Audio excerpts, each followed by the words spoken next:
Hello बच्चों, आज हम चैप्टर नंबर फर्स्ट का वीडियो नंबर 7 लेकर आए हैं, लेक्चर नंबर 7। और हम लास्ट कंसंट्रेशन कैंप पे बात करेंगे, दैट इज मोल फ्रैक्शन।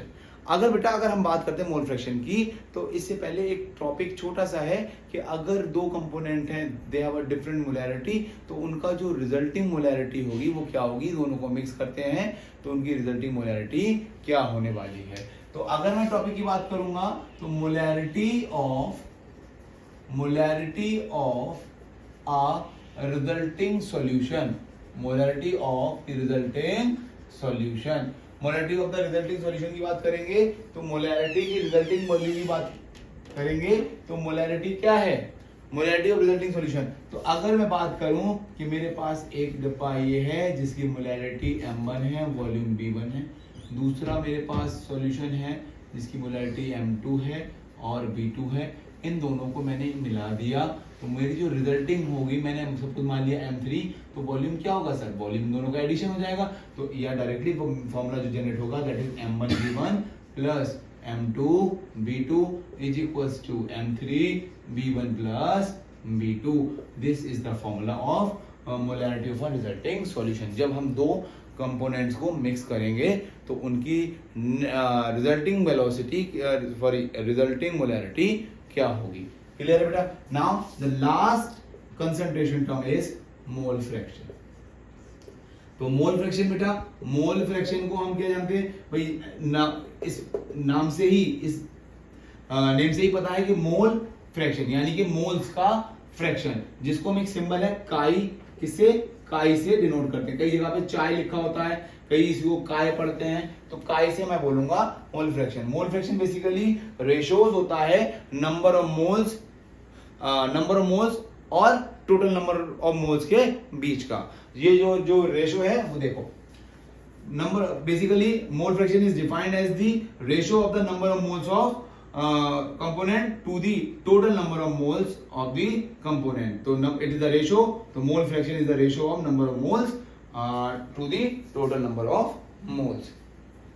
बात करेंगे, अगर मैं बात करूं मेरे पास एक कंपोनेंट A है और दूसरा कंपोनेंट मेरे पास B है, और इस कंपोनेंट में अगर मैं बात करूं मोल्स क्या होंगे, तो आप नाम देंगे, मोल्स को डिफाइन कर रहा हूं N से, दैट इज Na, दूसरे के मोल्स होंगे Nb। क्लियर बेटा। मैंने A को B में मिलाया तो ये मुझे कंपोनेंट मिला, तो यहाँ पर नेट जो मोल्स होंगे वो हो जाएंगे भाई, यहाँ पर A प्लस B हो गया तो नेट क्या होंगे, नेट हो जाएंगे Na plus Nb। Total number of moles हो जाएंगे Na plus Nb, Na plus Nb हो जाएगा। अब बात आती है मोल फ्रैक्शन की। तो मोल फ्रैक्शन क्या होता है बेटा, आपको बताया ratio of moles of that quantity, मतलब जिसके मोल्स निकालोगे वो by total number of moles, मतलब Na upon Na plus Nb। देखो बेटा, Na जिसका निकालना है वो upon total number of moles, ये आ जाएगा काई A। सिमिलरली ऐसे ही अगर मैं B के लिए निकालूं, B का मोल फ्रैक्शन निकालूं, तो chi B is equals to Nb upon Na plus Nb। Clear है बेटा। तो ये आ जाएगा मोल फ्रैक्शन का रिलेशन। अब बेटा मैं अगर बात करूं कि मोल फ्रैक्शन, मैं आपको बोल रहा हूं, मैं एक स्टेटमेंट दे रहा हूं, chi A plus chi B is always equals to 1 होता है। इसको मेरी तरफ से लिख लीजिएगा, ऑलवेज। और ऑलवेज का मतलब है हमेशा, ऑलवेज का मतलब है हमेशा, मतलब काई A प्लस काई B का सम जो है वो हमेशा 1 के बराबर है। कैसे होगा, मैं सपोज चेक करता हूं LHS, मैं इसको प्रूव करता हूं LHS क्या होता है बेटा, लेफ्ट हैंड साइड। तो काई A क्या है, काई A प्लस काई B देखेंगे, LHS है काई A प्लस काई B, मतलब काई A की वैल्यू जो है वो क्या है, Na upon Na plus Nb। ये है बेटा क्या, Nb upon Na plus Nb। इन दोनों को जोड़ेंगे तो एलसीएम लेंगे, Na प्लस Nb से डिवाइड करा 1 into Na, similarly 1 into Nb। अब देखो बेटा दोनों सम सेम है, कट गया, क्या आया 1, तो LHS बराबर क्या आ गया बेटा, RHS। तो जो मैंने स्टेटमेंट दिया कि जितने भी कंपोनेंट होंगे आपके पास उनके मोल फ्रैक्शन का सम ऑलवेज 1 के बराबर होगा, हमेशा 1 रहेगा। अगर सपोज कोई बच्चा बोले कि सर मेरे पास 3 कंपोनेंट है, एक A है, एक B है और एक C है, तो सर इनका सम भी 1 होगा। हाँ बेटा बिल्कुल सम 1 होगा, मतलब chi A plus chi B plus chi C is always equal to 1। चाहे आप 10 कंपोनेंट ले लें, चाहे आप 20 कंपोनेंट ले लें, सबके मोल फ्रैक्शन का सम किसके बराबर होगा बेटा? 1 के बराबर होगा। क्लियर है बेटा? यहां तक सब बच्चों को समझ में आया।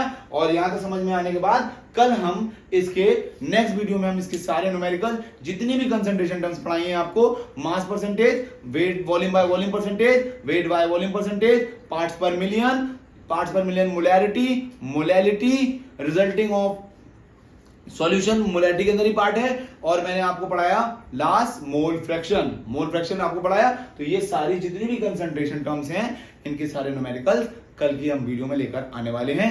आप वीडियो को देखिएगा और कैसे न्यूमेरिकल को सॉल्व करते हैं, एनसीईआरटी के ईच एंड एवरी क्वेश्चन को कैसे सॉल्व करेंगे वो चैप्टर के एंड में करेंगे। बट कुछ क्वेश्चन जो हैं मैं इस टॉपिक से कल एक क्वेश्चन की वीडियो लेकर आने वाला हूं। ठीक है बेटा? तो कल देखते रहिए और सारी वीडियोस को जो भी रिस्पॉन्स आ रहा है आपका, उस रिस्पॉन्स को आप चैनल पर रिस्पॉन्स दीजिए और रिस्पॉन्स देने के बाद मुझे उसका फीडबैक दीजिए। और आगे मैं और अगले टॉपिक्स, नेक्स्ट टॉपिक जो हम स्टार्ट करेंगे न्यूमेरिकल के बाद, वो होगा सॉल्युबिलिटी। तो देखते रहिए मेरा चैनल कैटलिस्ट क्लासेस से जुड़े रहिए। थैंक यू बेटा।